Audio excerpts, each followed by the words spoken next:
Ministry y'ebyenjigiriza ekambuwadde olw'abamu ku bakulira amasomero abakyalemedde kwongeza ebisale era alagidde abavunaanyizibwa ku byenjigiriza ku disitulikiti okusitukiramu bunnambiro batandika okulondoola amasomero agakikola. Byogeddwa Minisita omubeezi w'ebyemizannyo Peter Ggwanga bw'abadde aggulawo olukuŋŋaana lw'abalondoola amasomero ku disitulikiti, munisipalite n'ebibuga nga luyindidde ku kitebe kya UNEB ekyambogo. Agamba ensonga y'amasomero okwongeza ebisale eyolekedde okuviirako abaana naddala bava mu maka amaavu okuwanduka mu masomero. Now there are those who are just parents, they are guardians who are taking care of them, old women whose sons and daughters have died.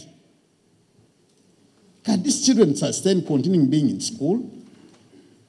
Who is meant to help us identify these problems? Era babuulidde nti gavumenti ekooye okuwulira emisango n'okwemulugunya okwekuusa ku bubbi bw'ebigezo nga mu disitulikiti ezimu buli mwaka wabayo ebigezo ebikwatibwa. So this must stop and we must come up with a position to stop this, because if we don't, we cannot continue lamenting. Why do we want to destroy our education system by churning out children who have gone through the system because of exam malpractice, children who eventually will begin to believe that in order for you to succeed, you must cheat?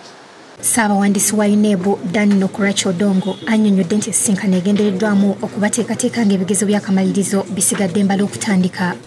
We shall go and join them to hold seminars with other stakeholders in the field, namely the head teachers who are also the heads of exam centers, the persons who will have been recruited as invigilators. Download the app on App Store or Google Play Store now. Vision Digital Experience, the future of media.